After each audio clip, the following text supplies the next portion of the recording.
And we are live, I think. If anyone's out there, say hello into the comments. Once again, this isn't a normal Booktube video. This is a live stream makeup. Get ready with me. Once again, this is a normal Booktube video. This is a live.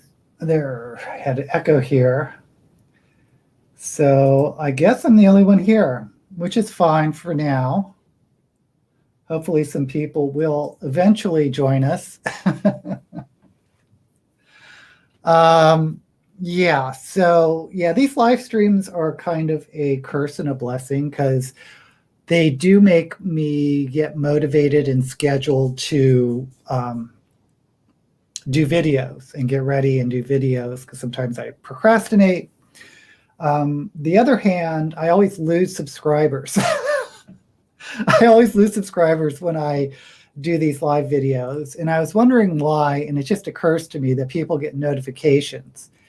And if you don't know, I started this channel as a non-Booktube channel, I don't know, 10 years ago, a long time ago. So I know I have a block of subscribers that really shouldn't be subscribers. So if they're getting notified and I lose them, that's fine. So, we have some people here. We have Amy Booksit. Good afternoon. We have Cappuccino once again. Hi, Cappuccino. And Lynette, of course. So thankfully, a couple of you are here. And what I wanted to do is to redo my Charlie and the Chocolate Factory look because I don't think I did it big enough. And I tried to freehand it, which was a mistake. So let me put some white down. Once again, I am using, I don't know why I'm describing this. No one's actually going to follow this as a tutorial, I hope. But I'm going to put down more of my clown white to prepare my eyes for the shadow. And I hope everyone's doing well. I am doing fine. I think I convinced a few people to watch WandaVision. And spoiler alert, this week it didn't have one of those cool sitcom episodes. It was just sort of a, and now behind the scenes, this is what's been happening. Which is fine, but I was just disappointed that it wasn't another sitcom retelling.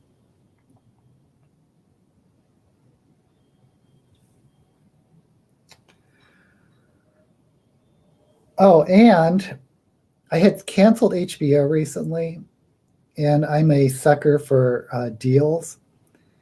And I noticed that through Amazon Prime, you can buy,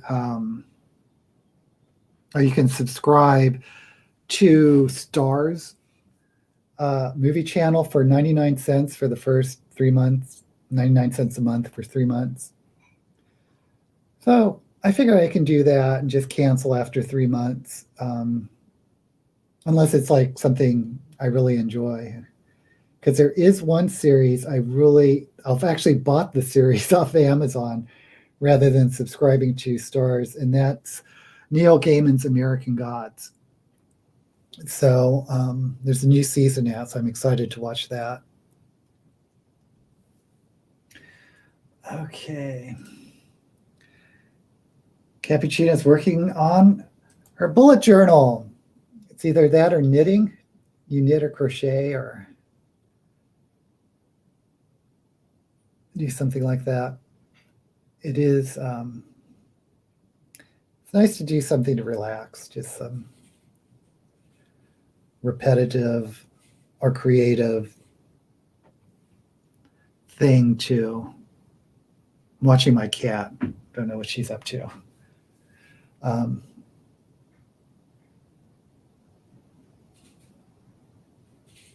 don't really need to go this far down with the white, but I did. So I'm angling the eyebrows up high again.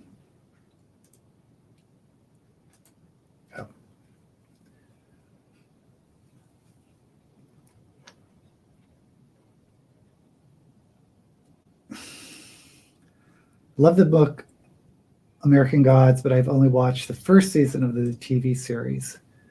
I enjoyed the first season. It's been a while since I've read the book and watched the series. It's been, 3 years now? But I did enjoy the series a lot. But I think it's in its third season now, so I think they're well beyond the plot in the novel. I'm not sure, though, because, like I said, it's been so long since I read it. But it reminds me of the series The Magicians that the Sci-Fi Channel put out, insofar that they, after the first, couple seasons, they went well beyond where the books were, so we're in uncharted territories. And even though I really enjoyed that series, I stopped watching the series. It's just like, I don't know how many seasons it's on now, but it's just went on and on. Oh, talking about stars. So I got stars last night for 99 cents, and they had a movie that I've been meaning to see, and I don't know if you guys have seen it, but it's Mr. Rogers. It's A Beautiful Day in the Neighborhood. I think that's the title of the movie. So that's a good movie. There's not enough Mr. Rogers, though. It's really about a journalist. The story itself is about a journalist who interviews Fred Rogers, not actually like the life of Fred Rogers. But it was well done.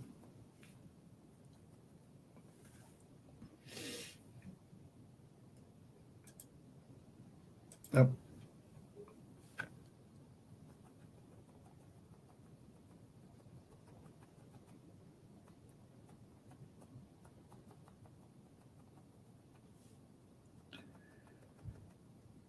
And it's just amazing how many of us, how many generations have grown up with Mr. Rogers.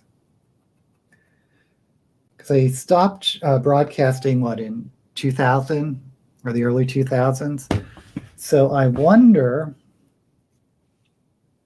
if this next generation isn't growing up with Mr. Rogers, or if he's being run on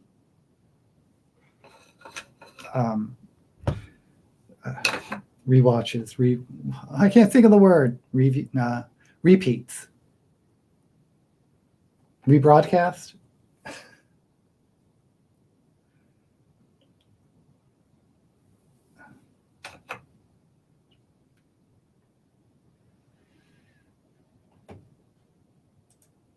Always concerned the series would be canceled. Story of my life.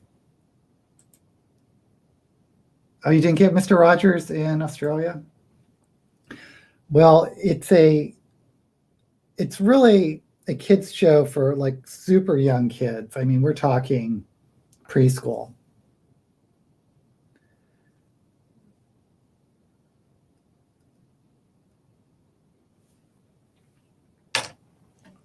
So, fluffy brush.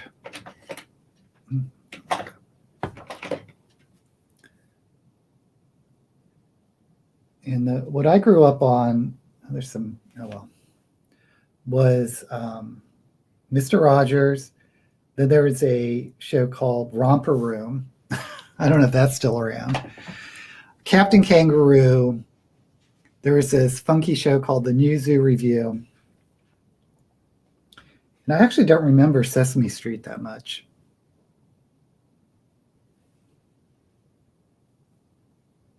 Oh, the Electric Company. Okay.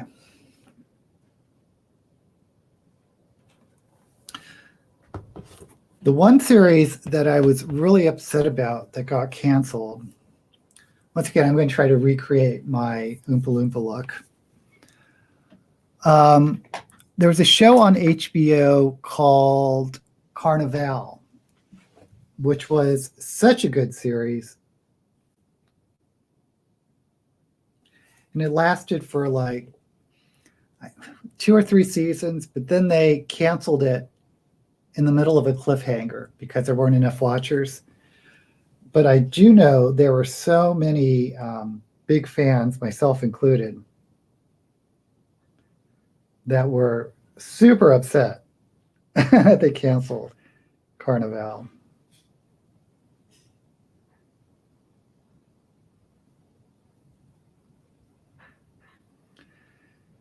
It's basically about a traveling carnival that had some type of mystic background to it. It was actually kind of religious too. Not super religious, but there was this like themes of apocalypse and that type of thing.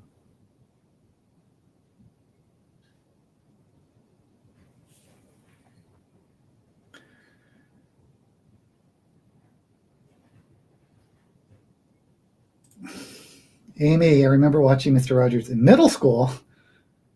Oh, because it was comforting. He has that very soft voice that kids love.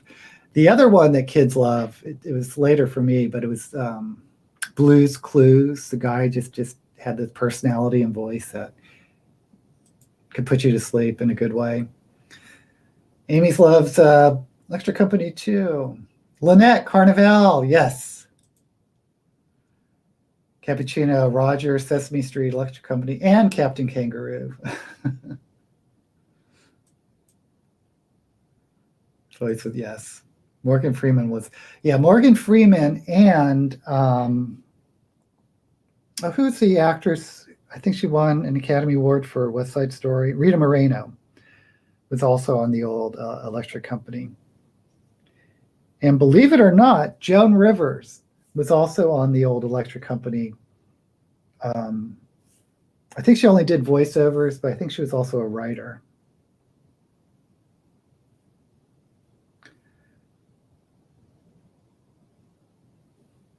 But yeah, one of the cartoons, you can definitely hear Joan Rivers' voice.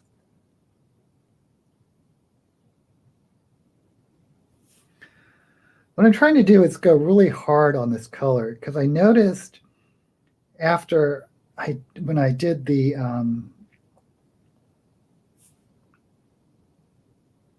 Instagram pic and editing that it just sort of didn't show up because I didn't go ham enough. And I should learn by now for drag queens, you really need to go ham on these eye colors. So I'm just going to lay it on thick.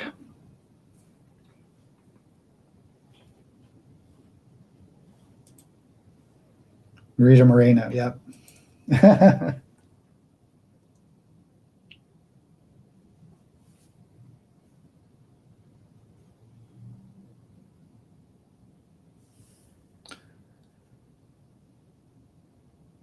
Okay, hope that's on enough.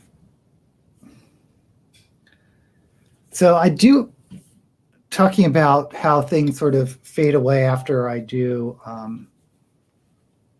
Instagram or something, is I do up the saturation, I do up the contrast, I do whiten my teeth, and I do smooth some lines, which takes, I mean, the way I do it, it takes about 2 minutes. So I'm kind of amazed at some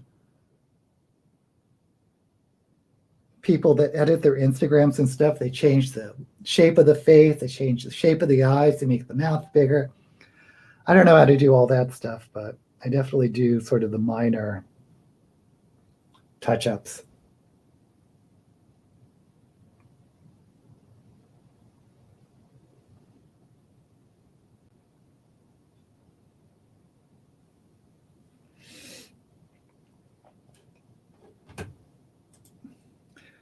I think the yellow background is helping make the yellow in the eyeshadow pop too. Oh, thank you, Amy. Maybe that's right.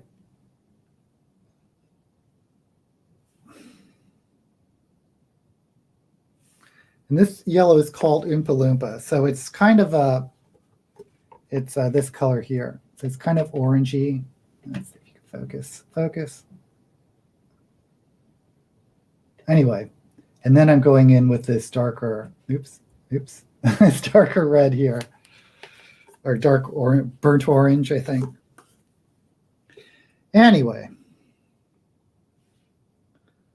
like I said, when I put on my Instagram photo, I did like it, but it was like, I didn't go high enough, and I was trying to freehand it, so it just went down too low, and there was just like a lot of white in like the space here.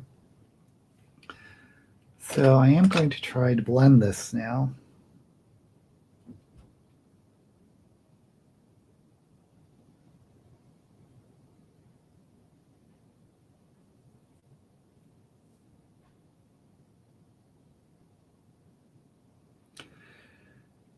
Oh boy. I've seen this other drag queen that I like the makeup, Luscious Massacre. And Luscious also does like live streams of doing the makeup.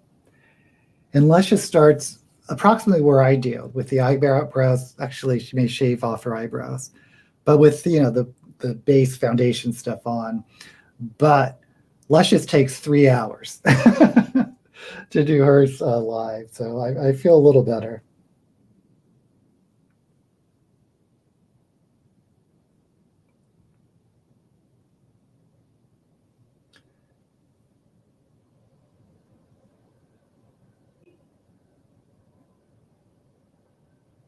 This blending, I can't tell. Is it blending? Let me use a big mirror.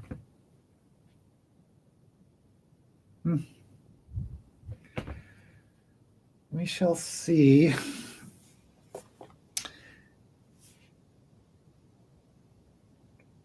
Is everyone reading? I finished King of the Conquered. Did I say that last week? So I decided I'm probably going to do a rant review. And my rant reviews really aren't that ranty. But I figure I'll do a review on it. And I've started the dragon, whatever happened to the dragon was mostly true. I forget the full name. Lynette, you've read that, right? If Lynette's still here.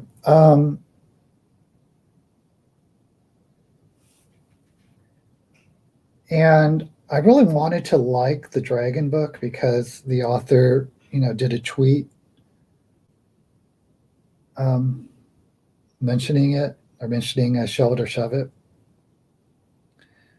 But I think the book's a little flawed.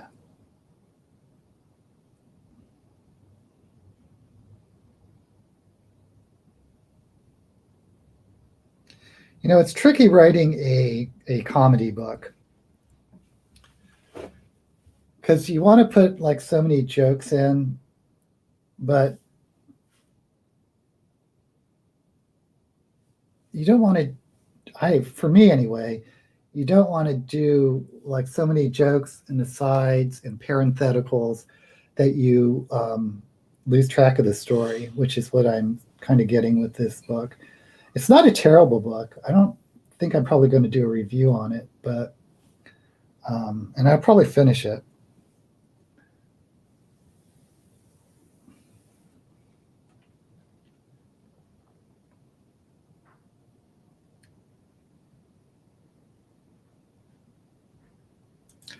Lynette, a few weeks ago, I would not have imagined that I would enjoy watching a drag queen put on makeup. Well, glad to have helped with that.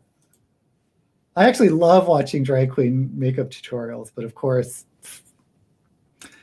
any books that I'm on book 5 of the Expanse Nemesis games, I have listened to the audios of the first 4 back-to-back this month.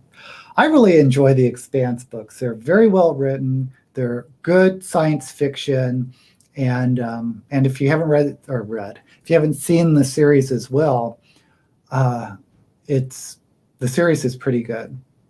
And if you haven't read The Expanse, what's great about it, at least what I get from the title, is the first book starts with, a narrow plot, and they're big books, but the first one starts with a narrow premise about this alien artifact or what looks like a bioweapon that people deal with. But then each book thereafter, the story gets bigger. It starts expanding, that it's like, whoa, this little major problem here, it's a much different version in the second book and the third book. It just keeps, I enjoy The Expanse. I should do a video on The Expanse.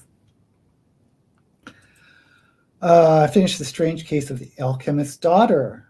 Haven't read that one. I like the title, though. Lynette's read the Dragon book.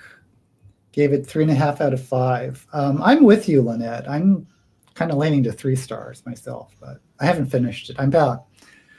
It's a short book, which is good. I'm about 50% of the way through. Yeah, it was just, for me, it wasn't even the comedy was too much. It was just got in the way of the story. There's only so many tangents and parentheticals and whatnot that one can put up with before it's like, well, what's going on in the story? And the plot isn't that deep, in my opinion. Comedy is hard. Humor is personal. Cappuccino, yes. Everyone laughs at different things. Yep. Lynette, comedy should have been toned down. Amy, I haven't watched the series, but I think I will binge it after I finish the book series. Well, Amy, is your favorite character, this is almost everyone's favorite character, but Christina Ama something or other, the Indian leader of the UN or security, the actress that plays her is so great in the series. Please do an Expanse video. Yeah, I think I might. I'd have to script that one.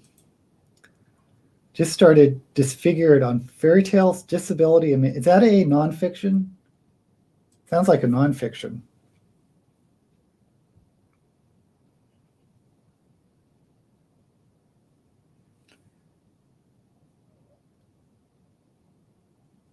Gosh, I can't tell if this is blended enough.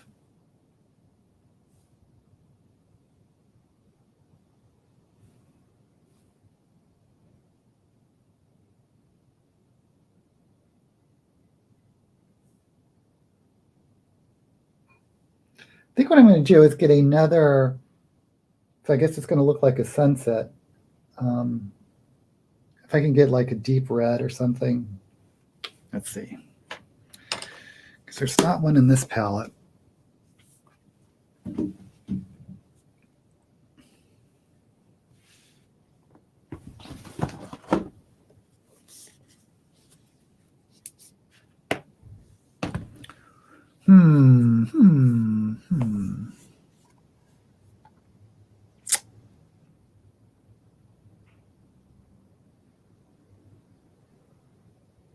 I really want a dark, dark orange. It's darker than this.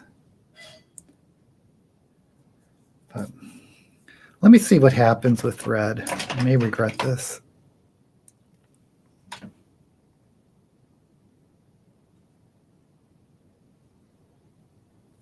Hold on, let me look at it if I have something else. So many decisions. Nothing there.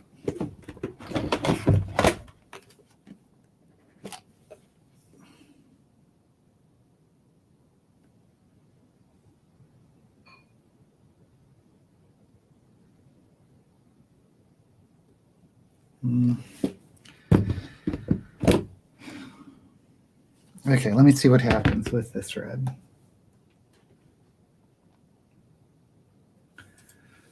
Disfigured nonfiction. Very interesting. Oh, and you love her. Oh, you'll also like her in the series when you binge it. Oh, Jaded Bookburner just finished his first Highland novel, and it was an experience. What one was it? Was it Moon is a Harsh Mistress? My favorite is Stranger in a Strange Land, and Oh, I could talk on. I should do a Highland video too.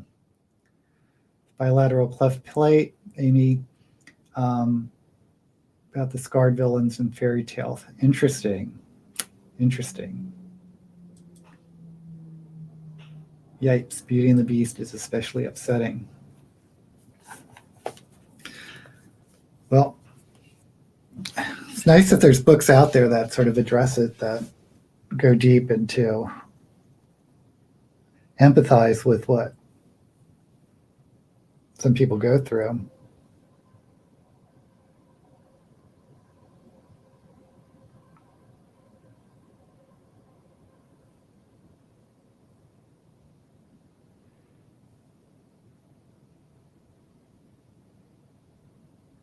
Oh, Heinlein.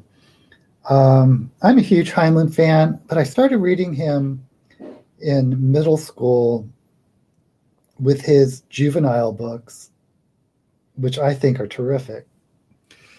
I guess they're middle grade books. That's how he started. And I think a lot of his stories, or his first stories, were published as serials in Boy Scout magazines. My favorite is the Star Beast. And anyway, they are a lot different. And I read those in middle school out of the middle school library. And then when I first started high school, I saw Stranger in a Strange Land, which I read in 9th grade, which blew me away at the time. I was just like, that left quite an impression on me.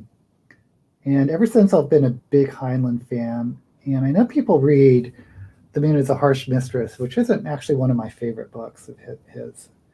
And it has a very libertarian bent philosophy to it. And I think it kind of stamped Heinlein as a libertarian, but I don't actually think he is. I mean, if you read some of his books, he's very authoritarian in some books, like Starship Troopers.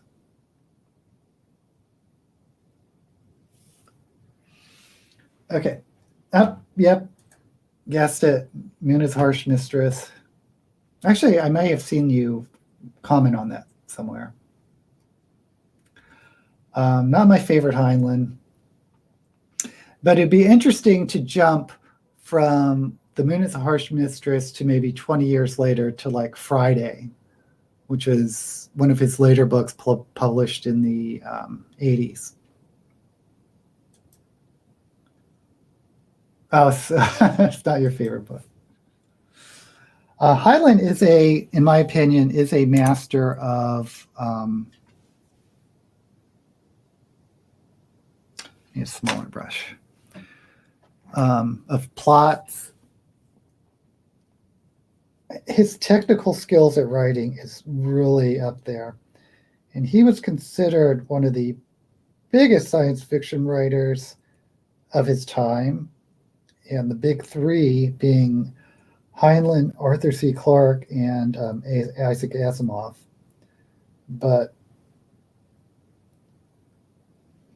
And this was up through the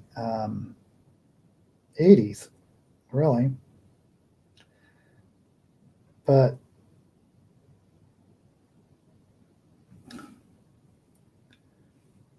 I got rid of the orange by doing this. Oh well.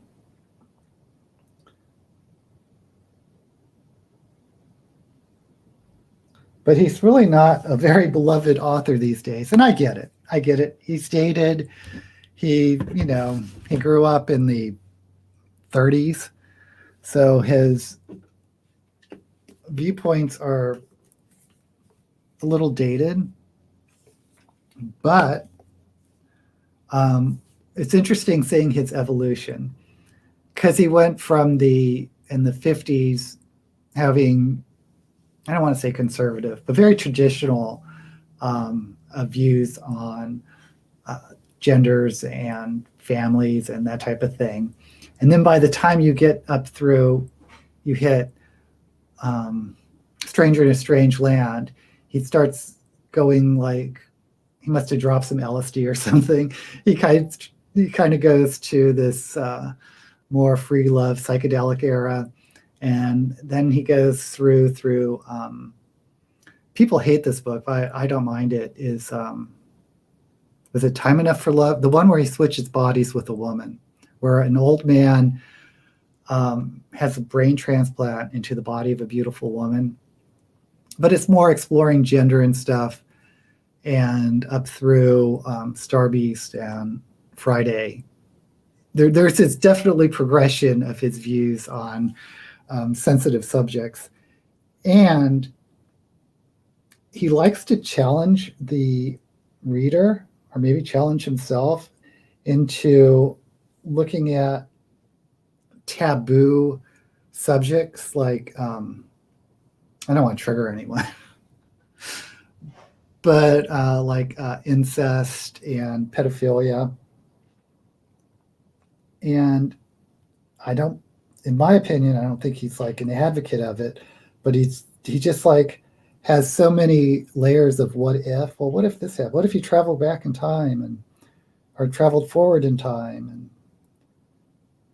But to today's audience, that's not the type of challenge that goes over very well. But I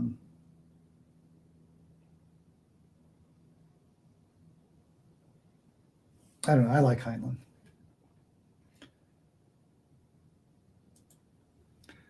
Okay, Jaded likes his prose and story concepts, but the execution was not the best. I know Moon is not my favorite, but it's been so long since I've read it. Blue Black's here. Hey, Lynette. Oh, Amy, have you read them? If you have Stranger and Number the Beast, those are two of my Highland books I liked. Number the Beast is sort of an homage to Ray Bradbury and Edgar Rice Burroughs for their what they did in science fiction for talking about Mars. And there's a lot of references to Edgar Rice Burroughs in Number of the Beast. I Will Fear No Evil. That's the one. Yes. Yep, that's it. I don't know what I did to this makeup, but I just... At least I don't think you'll lose the... It won't fade to white this time. Yikes. Come on, blend, damn it, blend.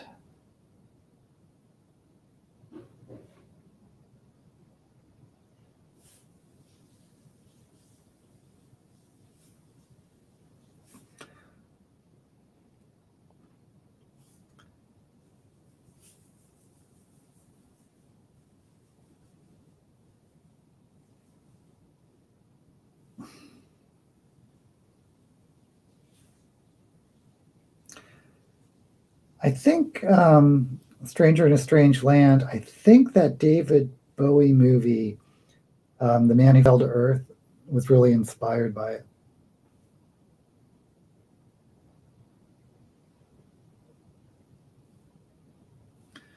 But the only successful Heinlein movie, I think, has been the Starship Troopers, which during the 80s, there was this time where the science fiction movies like Starship Troopers was very tongue-in-cheek. And I loved RoboCop with the commercials and the news broadcasts and the way they sort of cut into the movie with these like real life little tags, which hadn't been done before. But Starship Troopers is like that.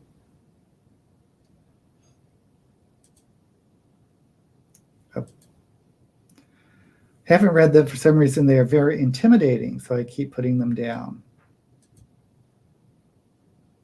Are they intimidating because of the subject matter or the length? Gosh, I remember talking about Number of the Beast. Like I said, I was a big Heinlein fan back in the day, but Heinlein stopped writing for almost 10 years because he had some really serious health issues. And he was in a lot of pain. But Number of the Beast was his comeback novel. And boy, were people excited to see that. And I actually got it. Back then, I would almost only buy pocket-sized paperbacks. But that was one of the few books where I had to get it as soon as it came out. But I got it as a trade paperback. I didn't get it as a hardcover.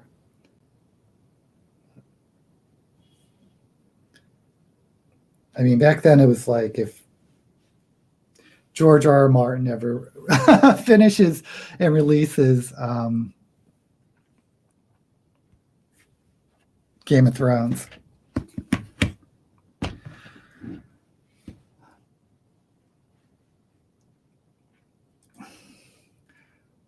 Jada, another Highland. Oh, to Sail Sail Beyond the Sunset. I looked at the Amazon preview and listened to the brief audio version, kind of liked it. Okay, it's not my favorite, but you know, everyone has different tastes. I would go with Friday before that one, though. I need to read some more Asimov. He was my fave out of the big three. There is so much Asimov has written. My favorite is The Gods Themselves. Amy, could be both, because it's too big and intimidating in the subject matter. What am I doing? Oh, white. Run down some white.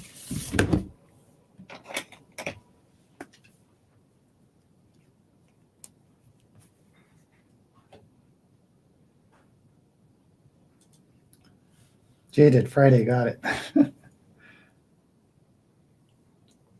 Yeah, that Friday is the main character's name is Friday. And I believe she's an android or something. Some type of courier. But the thing about Friday is it's kind of an interesting progression on his views of women. Because obviously it's a female character. Because he definitely has a love and respect for women, but I don't know if he really understands women. And he tries to understand them so much throughout his writing. But it's hard for him, I think, because of his age and generation, not to view women as almost an alien species. But he definitely tries and evolves his female characters. Okay.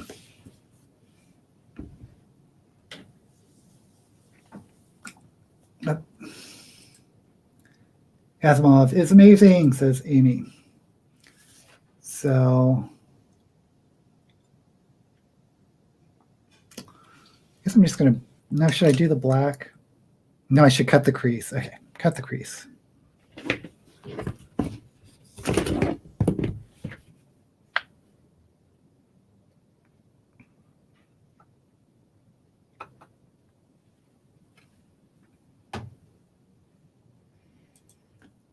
Lynette, love The Gods Themselves. Oh, favorite Asimov. Very good. Jaded, I've always heard that despite the problematic elements at Heinlein's main female characters like Friday and Maureen Johnson were way more interesting than his male ones. I think Maureen is actually based on his mother, so that's interesting. But yeah, maybe you're right. I mean, I think his most iconic character is Lazarus Long. I don't think it would be possible to make a movie of the gods. It would. Well, you know what? I think it would if it was a very courageous animator.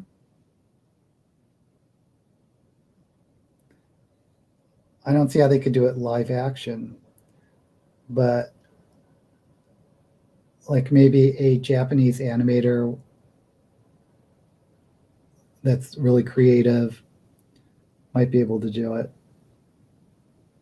Actually, it might be cool to, if for those who don't know, the gods themselves, there's kind of two stories. There's one of the humans and these alien species that are super alien. I mean, they're almost like energy beings or something.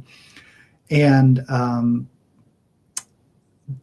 there's some crossover between these two universes or two dimensions between the aliens and the human. So the stories kind of jump back and forth.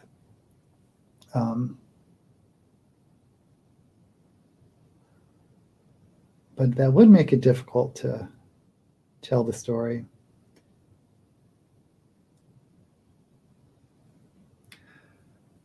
Is that a cat here?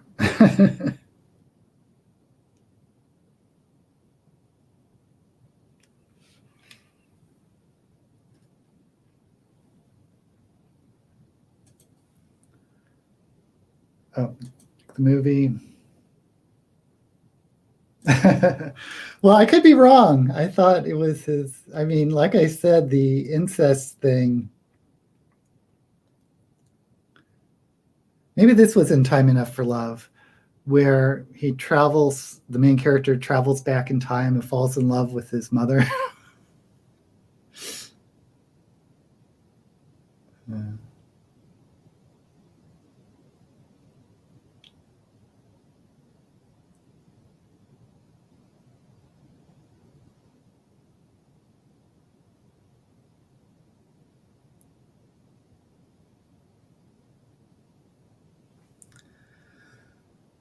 Okie doke.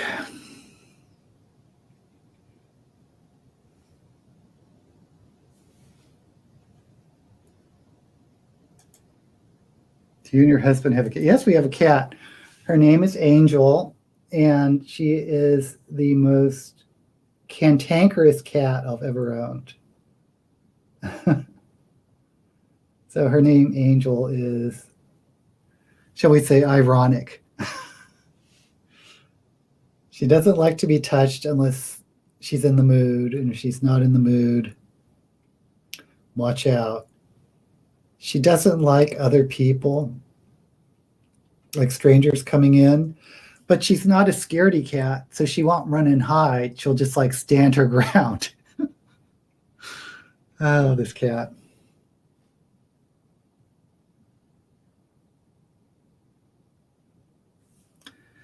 Cats are so interesting. They each have their own personality, just like dogs, of course. I haven't owned a dog since I was a kid. But dogs are a lot more work, especially if you live in the city.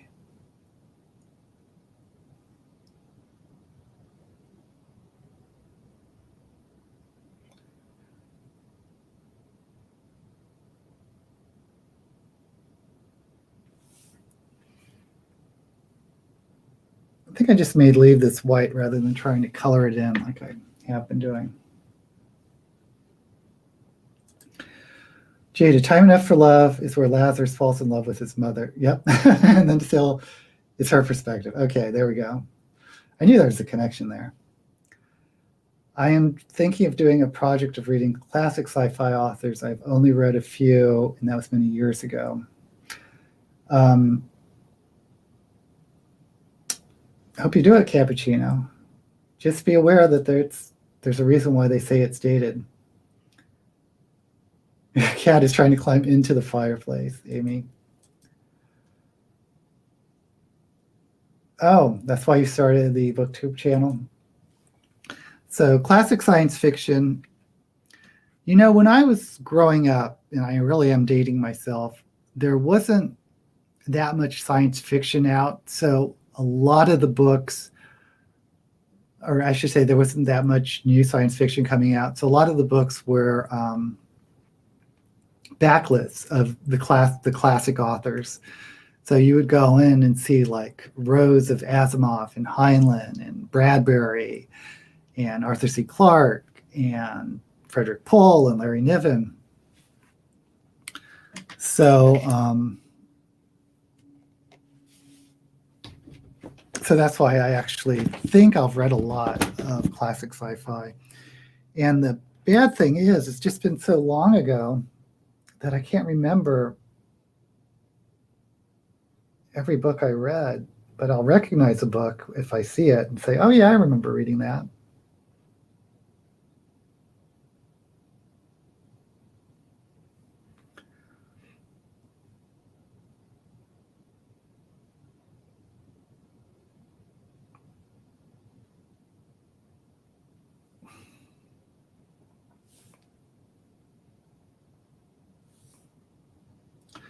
So if you read classic science fiction, you're probably going to be reading the big three, of course.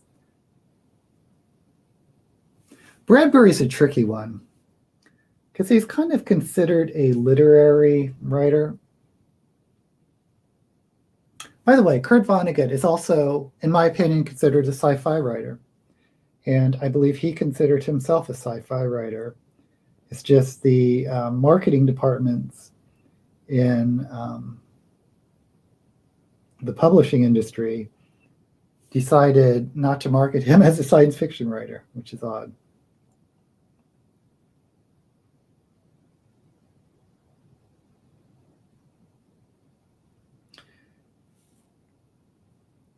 Because I remember half his books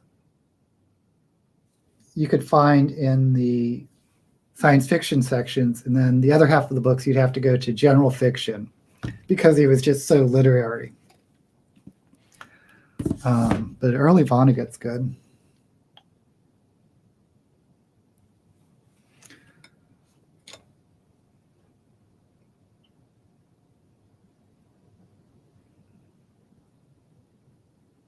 Oh,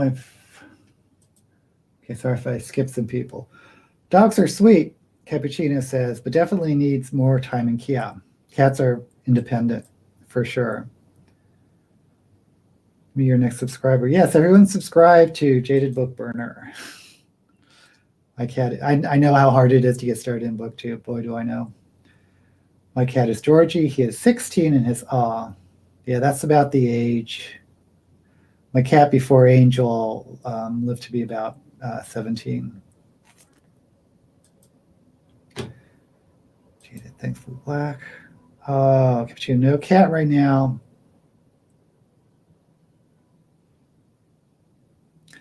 Yeah, that's a tricky thing. If you have the space to get a pair of cats, they at least can keep each other company. But then again, sometimes cats don't want company and they have territorial battles. Amy sub to Jaded.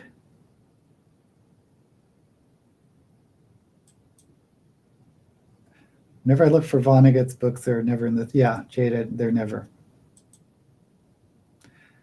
Cat's Cradle, that's a definite science fiction book. Okay. Okay, gotta do the black eyeliner.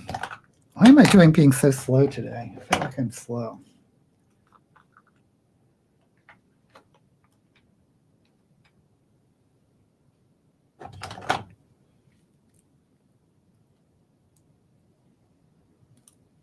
Oops.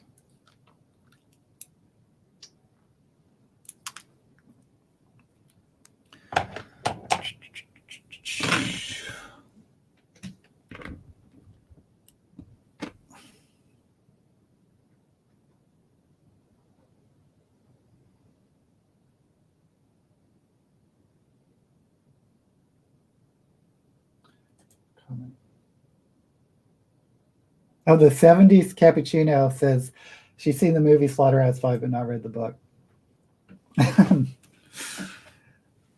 Talk about a hard story to put into a movie. That movie does not do justice to the book at all. I'm sure you're talking about that 70s movie.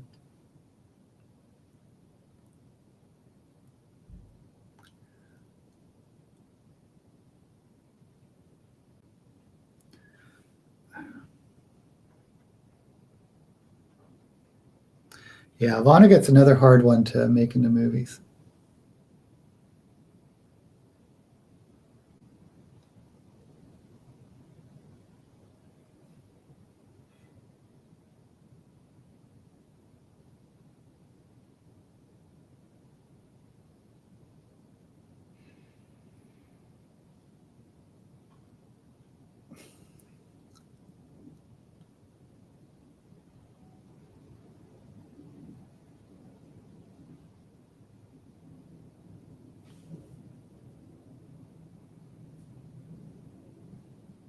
I don't know if I like this. Well, we'll see. Let me do the other side.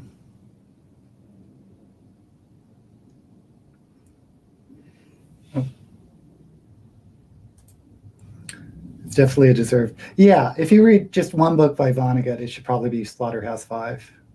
And I don't recommend the movie. But I'm having trouble getting into Cat's Cradle.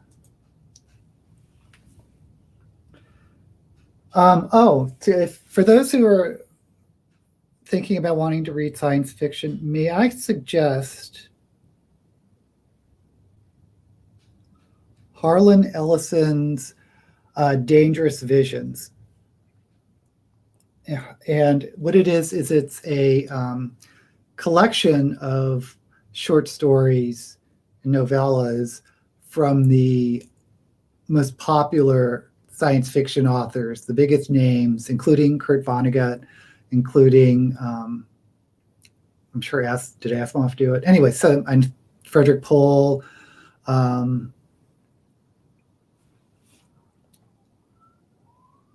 but it will just give you a taste of a wide range of classic science fiction authors. I think Ursula K. Le Guin. I think she won a Hugo or something from her story from Dangerous Visions. The word for world is forest. If you've heard that, came from that short story collection. And Harlan Ellison is a very interesting. I like to call him the writer, the greatest writer who never was, because he always, these are so uneven. Why do I do this so uneven?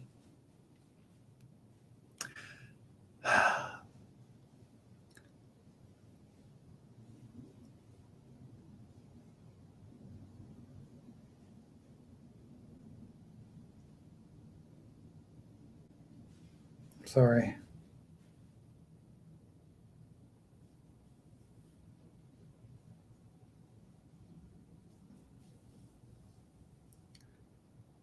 Oh boy, this looks crazy. Anyway, Harlan Ellison was a huge name in science fiction, and almost always for a couple short stories that he wrote, which were excellent short stories. But he never actually wrote a novel. And he had the reputation of suing, because I think he did a lot of screenplays, and he was very litigious to protect his work. But he never did actually write a novel or the sort of classic piece that everyone always thought that he would be known for.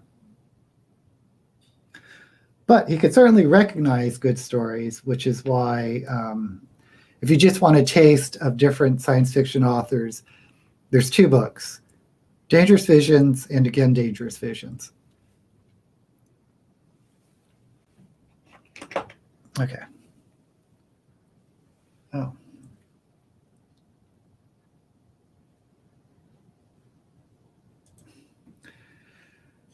Bless you, Dr. Kevorkian. Satire.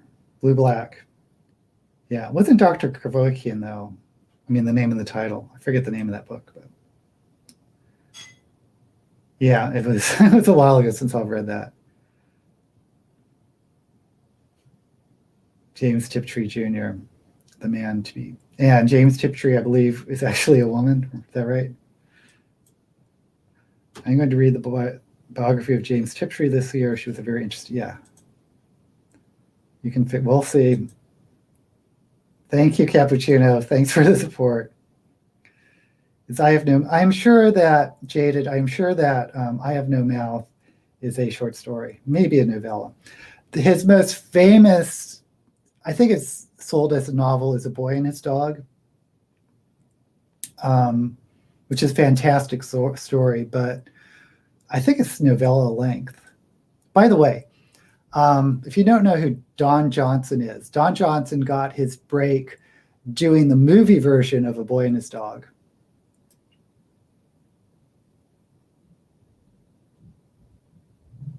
Someone needs to look it up. I don't think that is a novel, but if it is, it is.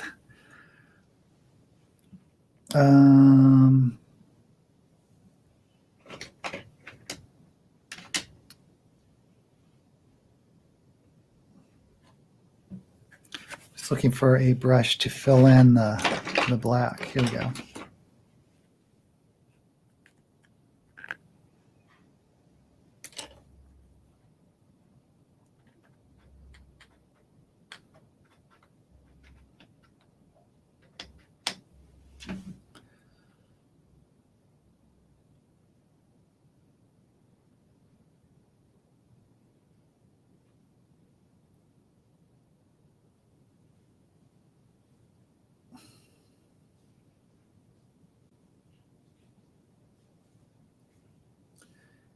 And yes, I'm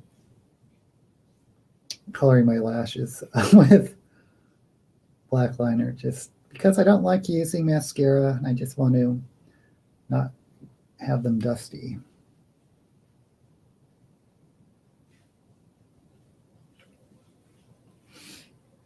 Oh, am I sliding off?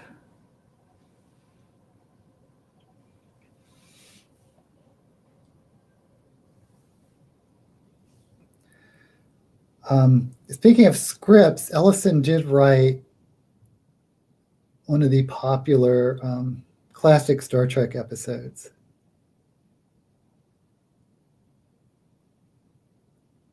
And he wrote for The Outer Limits, I believe.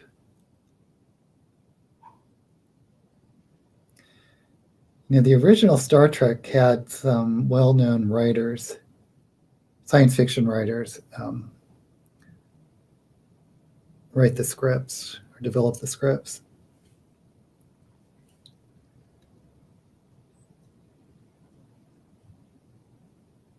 And if you don't know, I'm a huge original Star Trek fan.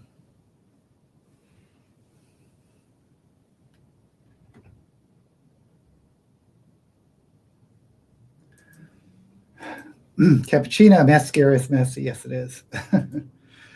And it's not so much messy, it just sort of clings to your eyes. And like right after I film a video, I wash all this off. And the mascara, if I use mascara, it's like the last thing that comes off. Lynette, I have Minefields, The Art of Yurka, the Fiction of Harlan Ellison on my TBR. In it, Ellison wrote stories about several of Yurka's paintings. That sounds interesting. I have not read that or seen that.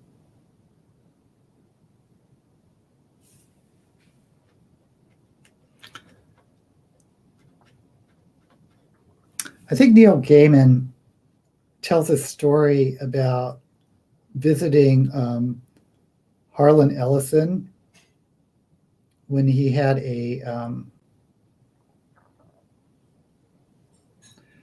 some story deal, and the publisher was downstairs, or the agent was downstairs. So Ellison asked Neil Gaiman to keep the publisher busy while I run upstairs and finish the novel. So he was actually talking about last minute writing. He actually made Neil Gaiman keep someone occupied while he finished his novel.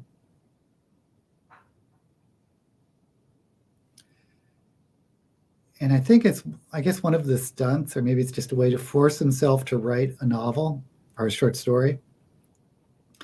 But there's a famous bookstore here in Berkeley. I'm in the Bay Area, if you don't know, called A Change of Hobbit.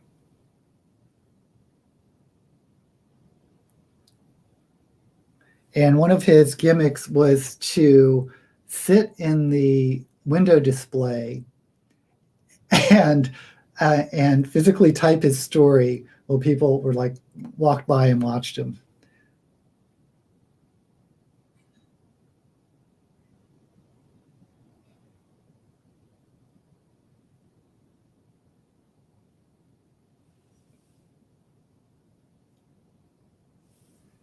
Okay, now these are definitely not even. I'm not being crazy, right? One's okay. I may just not care about this after a while. Sometimes I just get so tired trying to put on drag and making everything match and look pretty.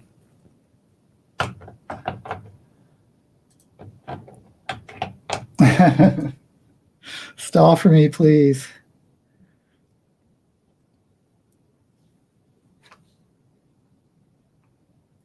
Very interesting man. And I think, oh, if you, God, I hope this isn't considered a classic story anymore. But if you're interested in good science fiction series, one of my favorites is Babylon 5, which is late 90s. I guess it is over 20 years old. So I guess it's been a while. But anyway, I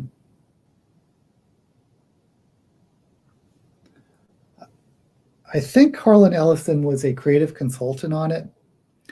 And I think, well, I know that he actually had a cameo on it. So if you look at what's one of the Psy-Corps members is actually, I think he had like 2 lines or something, but it's actually played by Harlan Ellison. And the name of that character was Alfred Bester, who is another classic sci-fi author who I really enjoyed, but who I'm sure is extremely dated and problematic or whatever these days. He wrote The Demolished Man. Okay.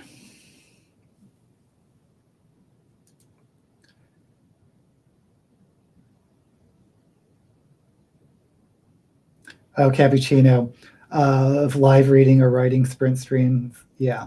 Except if you're in a window display, no one's actually going to see anything you write.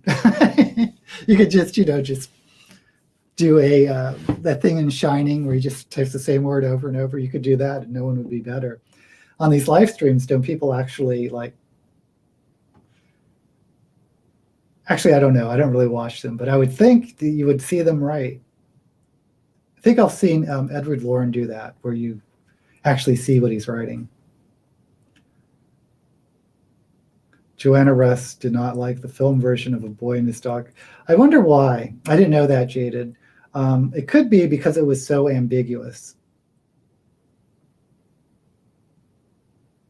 Because that's sort of the last line. A lot of the classic science fiction short stories like to do a big twist at the end where the last line, changes everything. And that's a big thing in A Boy and His Dog. Babylon 5, Blast from the Past. Yeah. Lynette says it's a fantastic series too. Personally, I think it really started picking up steam on season 2. Okay. Oh, crap. Okay, I'm going to have to try to concentrate. I might not be able to do this with the mirror. Okay, I'm going to lean down and try to draw a black line.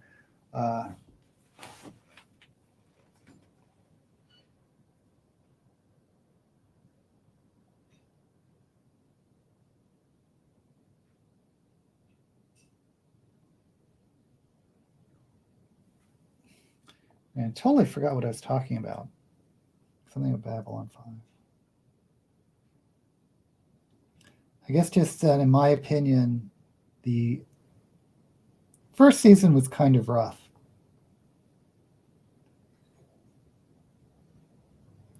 But it really got going on the second season when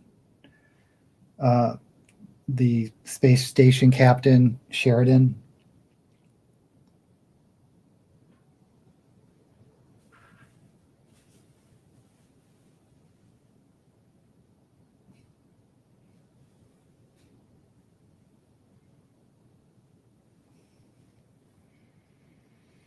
I was having a mistake. I was trying to darken the line between the crease, and I kind of screwed up a little bit. Okay, I may just blur it out with some black eyeshadow.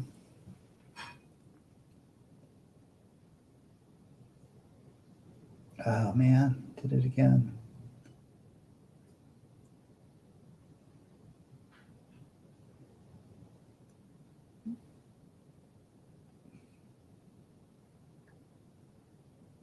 Oh.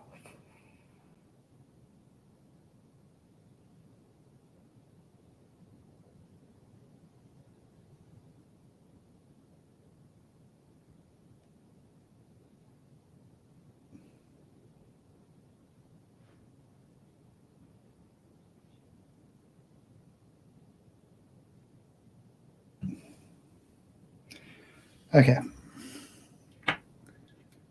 Oh, this is driving me crazy.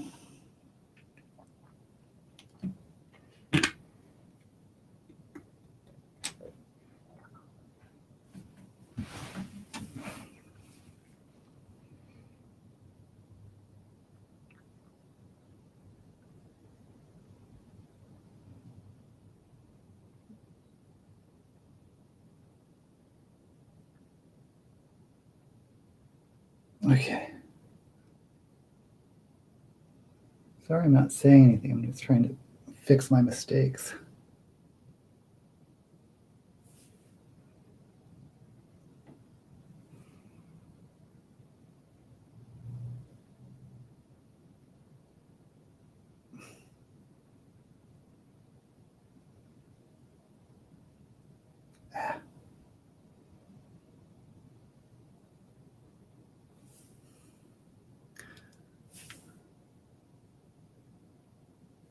Okay.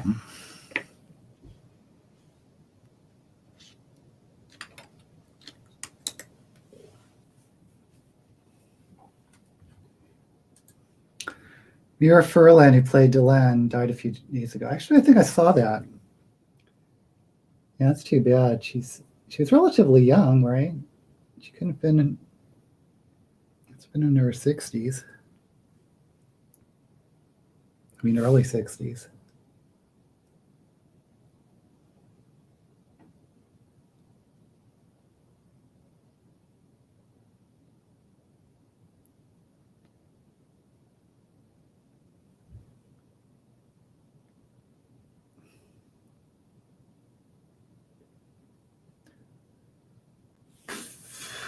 Damn it, I think I need. Should I do something crazy and try to. See, when I do this, it looks okay, but when I relax, my skin sort of comes down. So if I want this to be more even, I would need to. Well, let's try it. It's only makeup.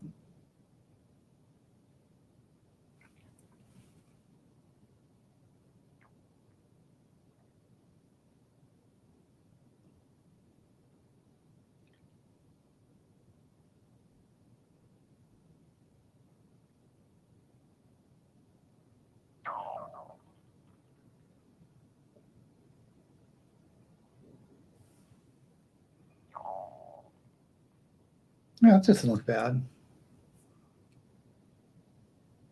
Oh my God, my stomach's growling. Hope you can't hear that.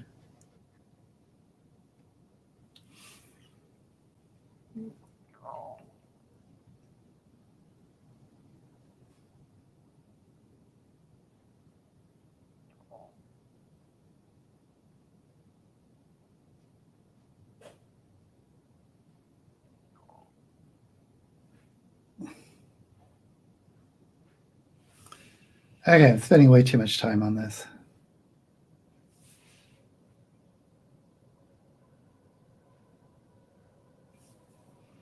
And so I keep going. This is me letting it go.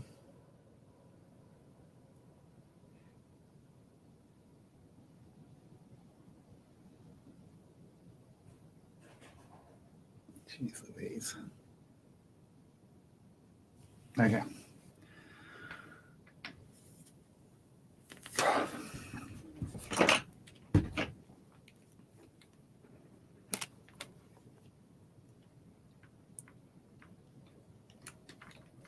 I'm going to try to set it with the black. Oops.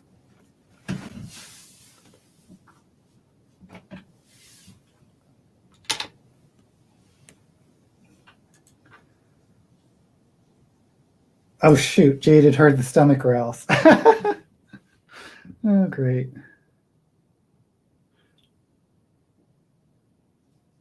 I mean, I did have a bowl of Cheerios this morning, so thought that would have been enough.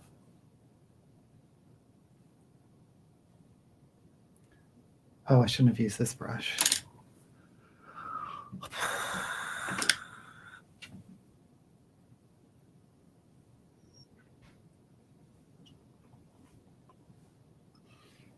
It's one of the things, I don't really feel hungry, but my stomach's saying otherwise.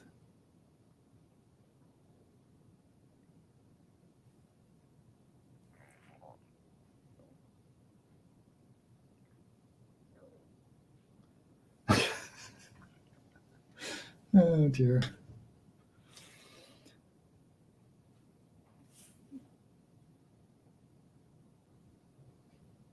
Yeah, I think Babylon 5 is probably the best science fiction show in the 90s.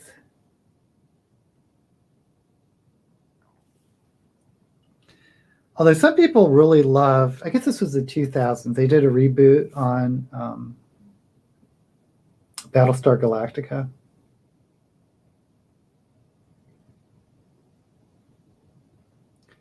Which is a show from the 70s, I think. Man, I was so excited when Battlestar Galactica came out. Not because it's a great show, but there was no science fiction on. From classic Star Trek, there was almost nothing on except for Buck Rogers, which it's not the greatest show in the world, but if you're interested in science fiction shows, there's like nothing else to watch.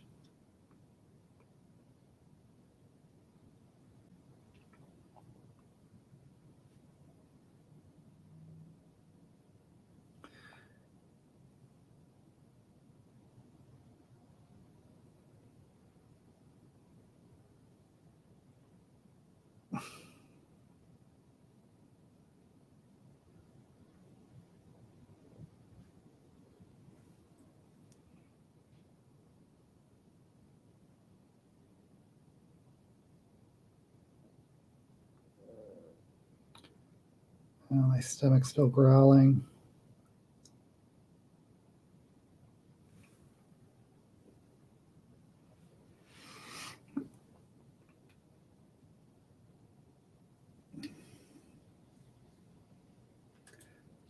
Makeup is looking better. Thank you. Yeah, I haven't been pleased with these last couple makeup looks, but the funny thing is, once you put on a wig and lashes and get a costume, you kind of forget, or the mistakes kind of recede to the background, so you don't really notice it. But I notice it doing the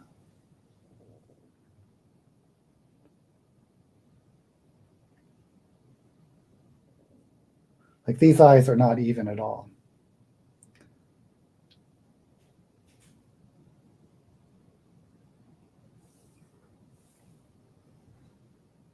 But I think I'll be fine.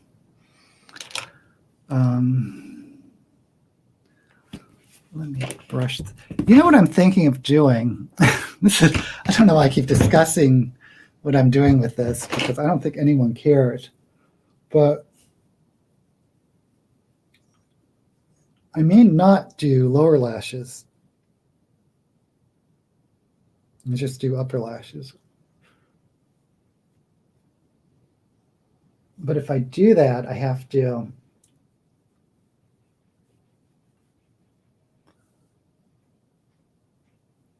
make sure that there's enough going on underneath that it doesn't look too bare.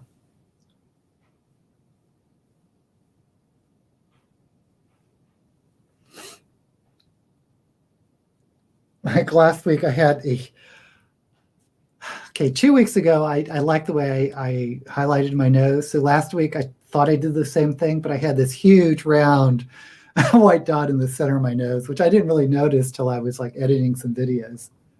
So I'm trying to tone it down just a little bit. Okay. Mirror with 6. Oh, yeah. West Nile virus. Yipes. How do you even get that? Other than going to the West Nile, I guess. Oh, Amy thinks the eyes look better. Okay, great. I think I better put some white down underneath.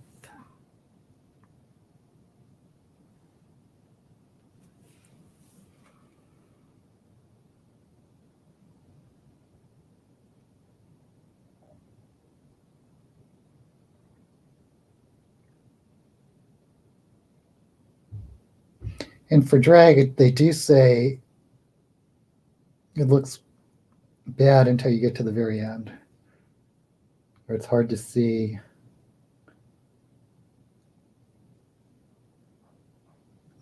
how it's going to finally look until the very end.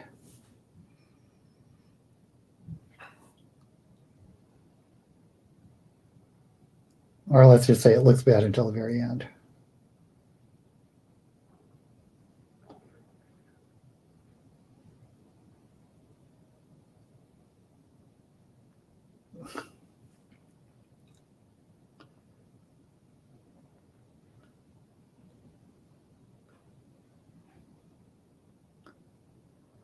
I'm putting the clown white down. I'm just going to blend a little bit with my finger.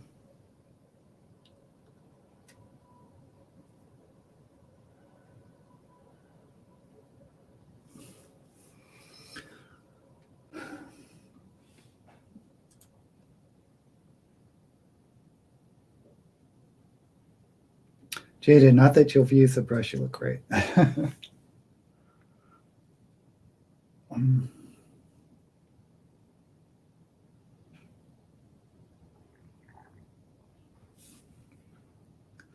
think I'm almost out of my clown white.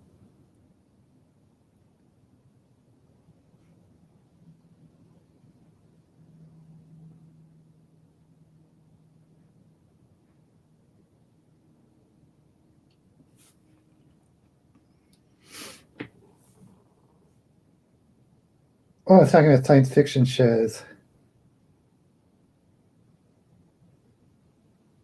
By decade. So it was in the 60s, it was, of course, Star Trek. In the 70s, there really wasn't much except for Battlestar Galactica, which they did do a reboot. And I guess that was the 2000s. And I know some people love that reboot. And I thought it was pretty good.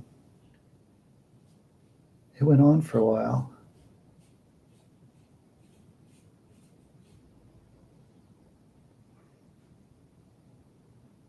I did like that one of the main characters in the reboot was Starbuck was reimagined as a woman.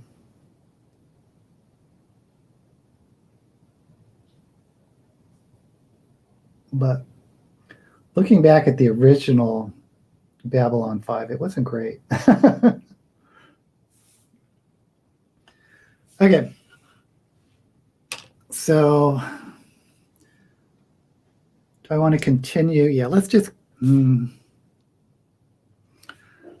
continue the orange going down. So,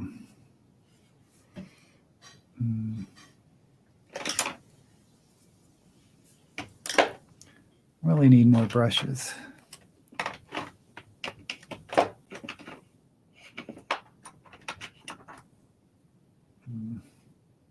I'll use this.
Yeah, sorry, I'm kind of quiet now. I'm trying to focus here.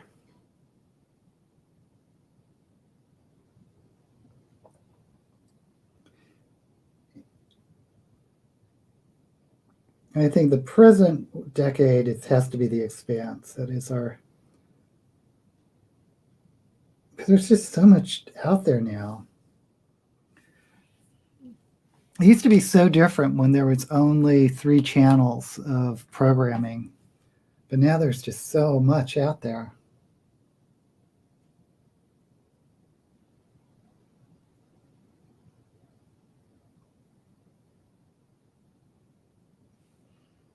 This isn't even showing up.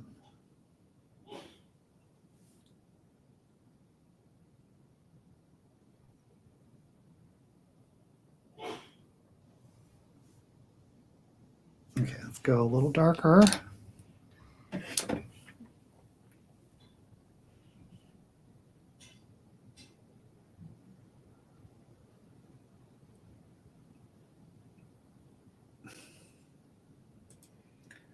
Cappuccino, I enjoyed the original when I was a kid. Talking about Battlestar Galactica, and I love the child character. Yeah. You definitely have to be a certain age to enjoy it, I think. Thought Battlestar Galactica was amazing around that time. You know, I wish I was more into Farscape and Firefly, because I know a friend of mine, James, was really into those. And I did like the movie Serenity, as far as the baby. 3 channels of programming back in the... Jaded! It was not just in the 50s. How old do you think I am? Oh my God. It's up through the 80s. Canceled Crusade. The Babylon 5. Yeah, I would have kept watching it, but it definitely, once the Shadow War was over, it definitely lost something. Yeah, now there's just so much out there. You guys just don't understand.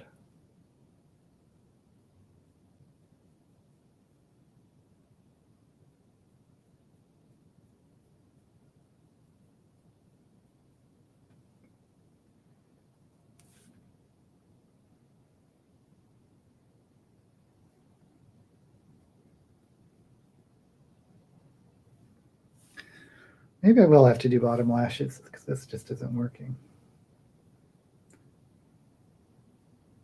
I think there's just something about my under eye skin.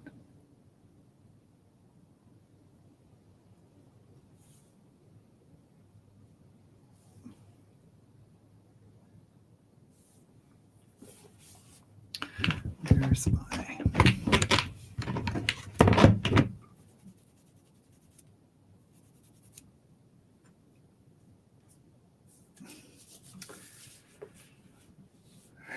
Typing. Oh, Lynette, don't worry about it. We all do typing errors.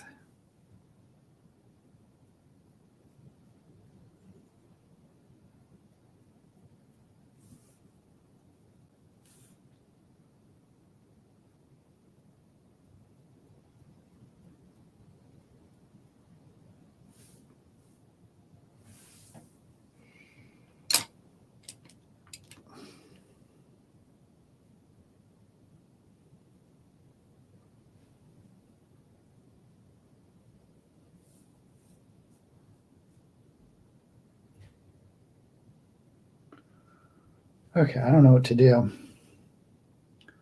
The orange is just not sticking, and that was just like a wet. I'm going to have to use some black.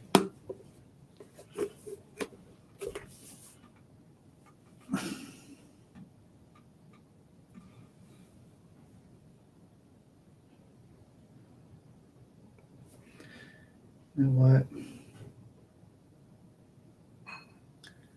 Get the corner.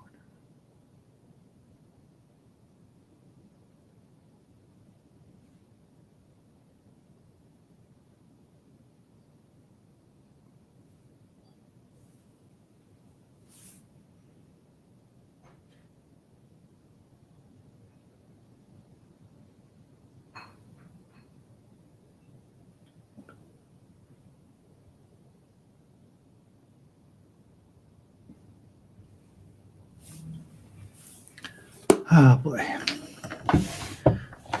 Yeah, we're getting to the point where it's hard for me to talk and do my makeup. But I'm getting close. Famous last words. I think I'm getting close.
Doke. Oh, I don't like these under eyes. What if I just smoked black underneath?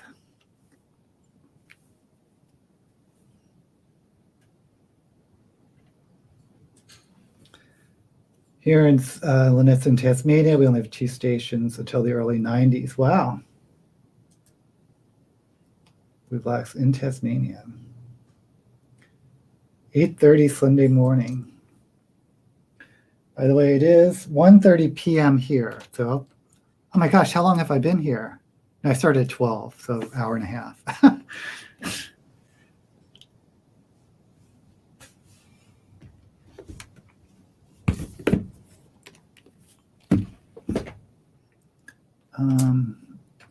Shoot, where's the black I was using?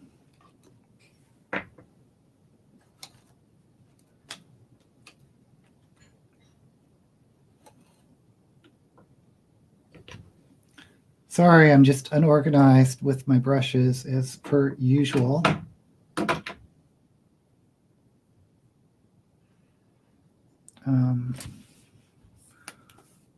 Should we start?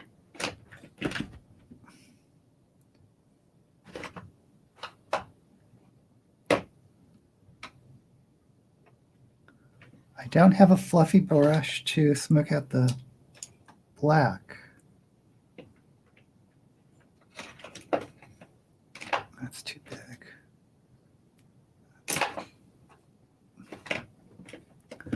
Well, let's just see what happens. Let's see what happens. Yeah, in the old days, it was 3 channels, CBS, ABC, NBC, and then there was like a PBS channel, and then a local, whatever the local station was.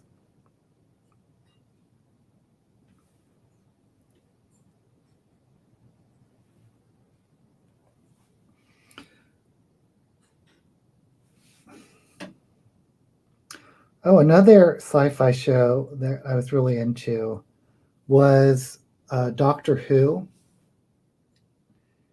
And of course, I like the best doctor ever, which is Tom Baker. And I'm sorry, there's no comparison to any other doctor.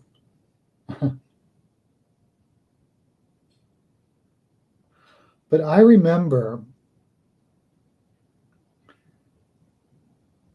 Doctor Who was only on the local TV channel.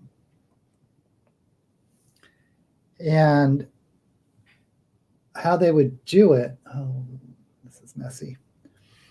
How they would do it, because the episodes are about like a full 30 minutes, because BBC, I guess, doesn't have commercials.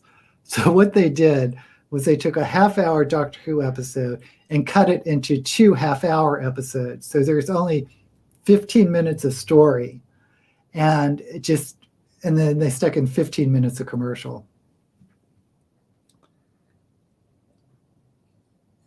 But every day after school, I would watch those 15 minutes of Doctor Who.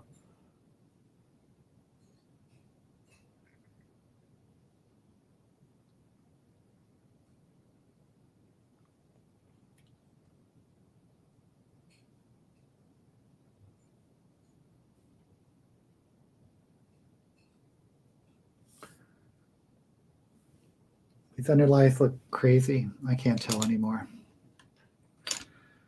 I cannot tell anymore.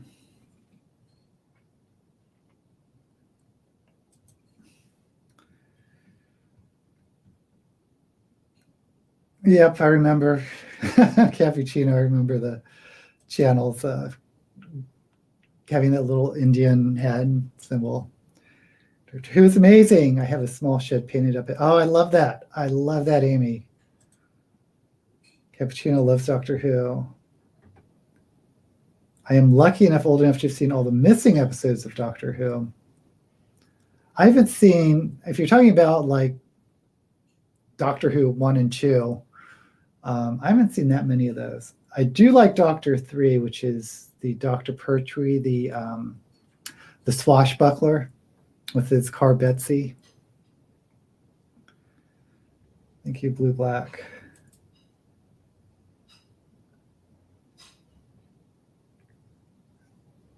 New Who. There's just something about the Tom Baker version, I think,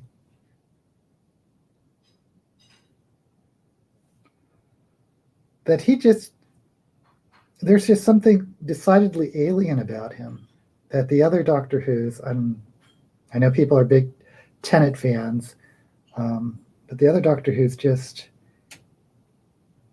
haven't quite mastered. Oh man, this black. Can I wipe this off?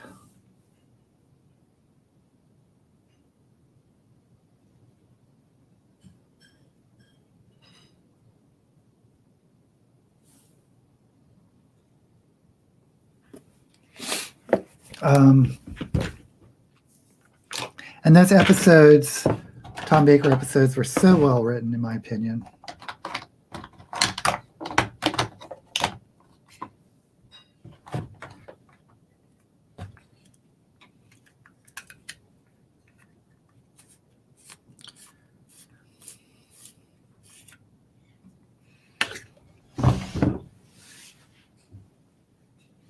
And he had some of the best companions back then.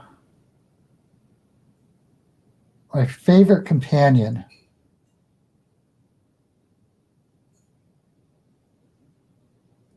is Romana. And Romana was another Time Lord. So it was the only companion that was really equal to Doctor Who. How am I going to fix this?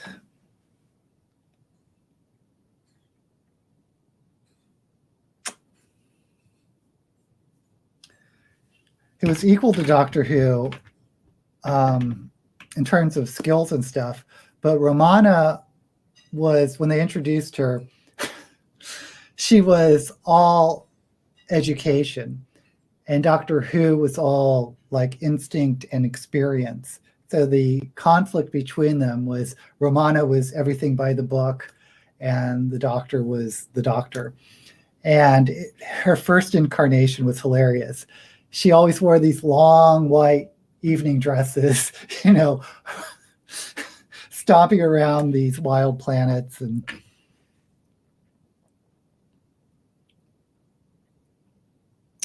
okay, I think I'm going to have to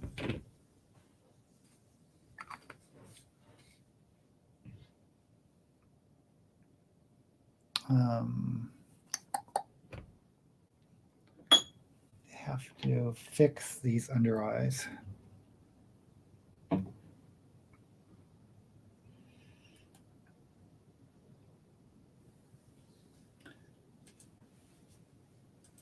Okay, Cappuccino started watching with Tennant. Favorite Doctor was the second Doctor, followed by Tennant. The second Doctor was like the clown. He had like more a beaver coat with the sort of Three Stooges haircut. Chris Eccleston, and I've watched some of the older Doctors as well as the newer Doctors. They're all great in their own way. Sorry, Tom Baker's the best. I don't care what anyone says. Seen a little bit of all the Doctors. Yeah. Well, like I said, I grew up more with Tom Baker, but I have seen some of the older Doctors, and I do like the second one because he's just so different. Not the second one, the third one, because he's so different. Being he's the most active of the Doctors.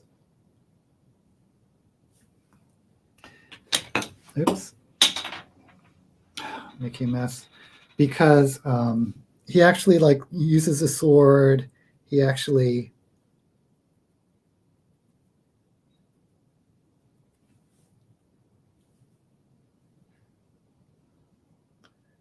gets involved.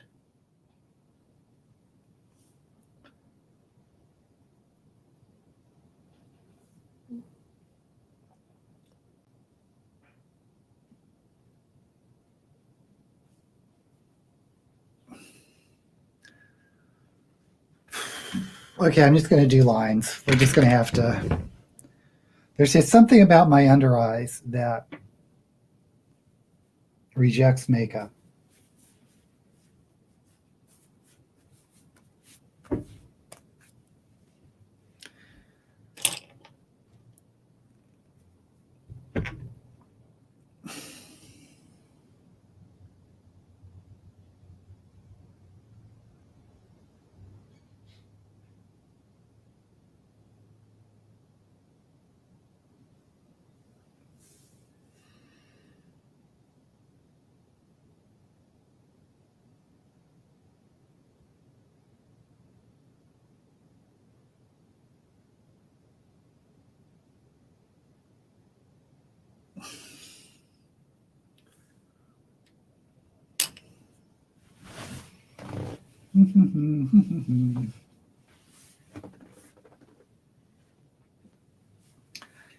Of course, the worst Doctor is the American Doctor, which I mean, they decided to, I guess Doctor Who was bought out by an American producer. So they decided to do the Doctor, and they decided to make him half human, which made absolutely no sense. And for me, the most egregious thing was they decided to make him a romantic figure and have romances with his companion or something like that. It was leading into places that I just was not happy about for my Doctor Who. I don't think he should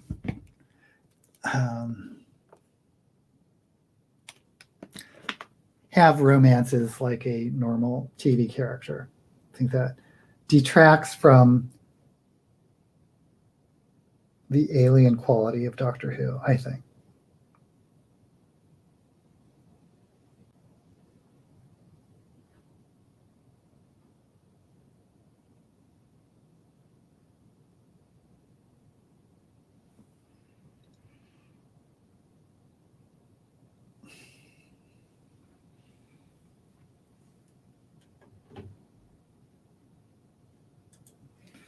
Cappuccino. He's a little bit like, yes, James Bond with the motorcycle and the space jujitsu. Yeah, that's the third Doctor.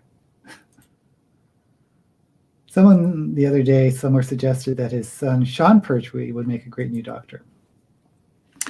I like the idea of a female Doctor. And in fact, I thought,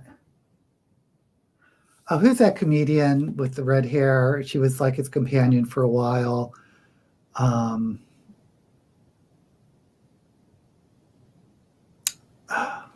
Anyway, I thought they were grooming her to be the next Doctor, and I thought that would have been fantastic. Thought she had the perfect personality and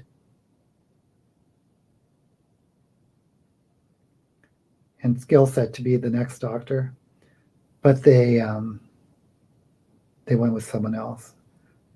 Oh man, what was her name? Is it Donna? But she would have been such a great Doctor. Yes, the one who played Donna. She's actually a pretty famous comedian in the UK. Jamie McCribb, I don't remember. He was my first crush. Well, that's why he's your favorite. I loved Men in Kilts. But this latest Doctor, maybe I should just connect this. Will that look strange? Probably. But the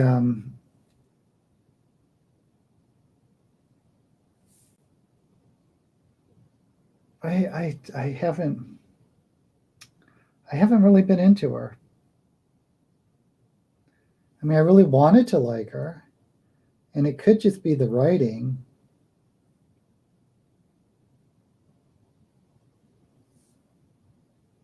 I mean, so much is the writing.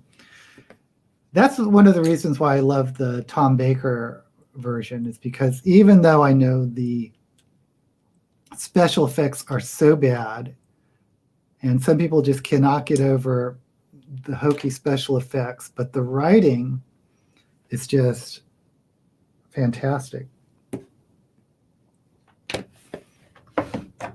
By the way, one of the writers in the Tom Baker era, oops, stabbing myself, was Douglas Adams, I believe.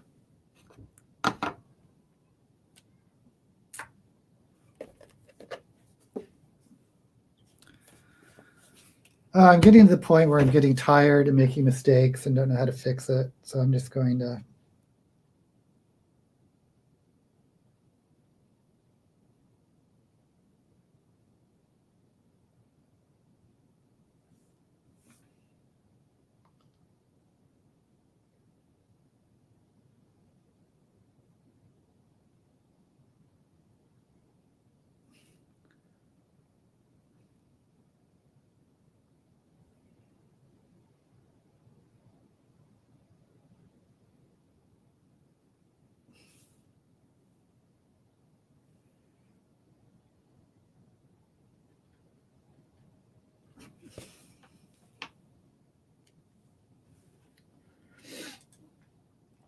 female Doctor is just made for me. She feels too much like she's trying to act like Tennant and doesn't feel authentic. Maybe that's it. Stories in classic were good. Yeah, I think if she had like better writers, it might, I don't know, it could just be the actor. It could be a combination.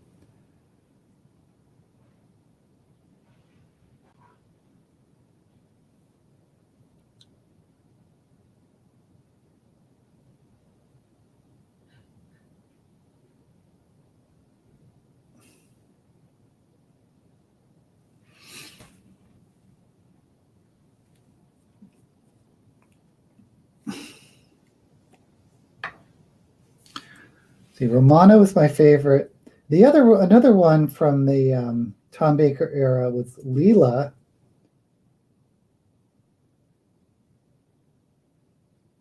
Who was a female barbarian.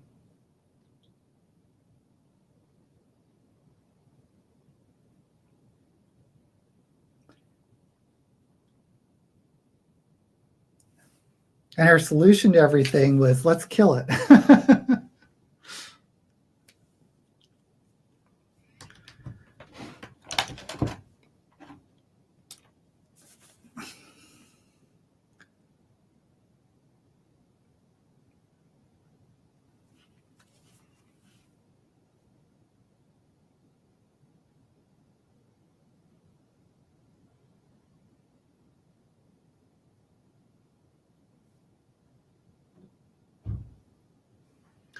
Okay, I'm just going to stop here. Does it look like there's like black through? I don't think you can tell on camera, so hopefully that will. Well, let me do this. Let me just get some clown white and try to brighten up the under eyes. I mean, you guys don't see it, what I see.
Okay.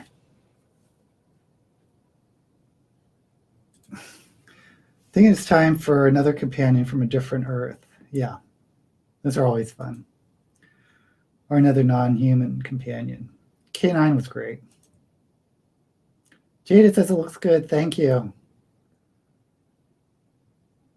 The Ruth Doctor. Who's the Ruth Doctor?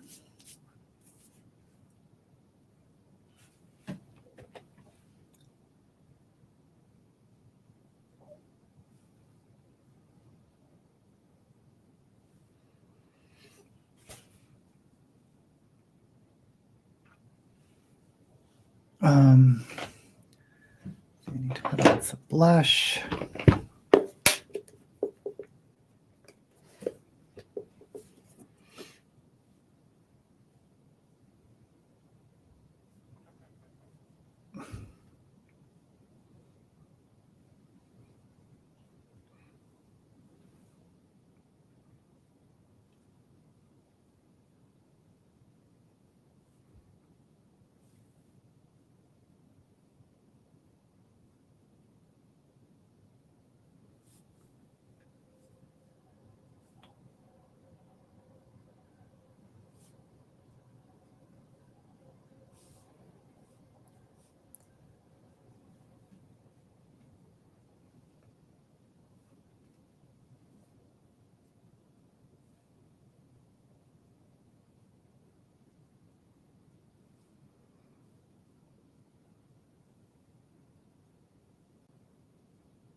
I don't know if I like all this white on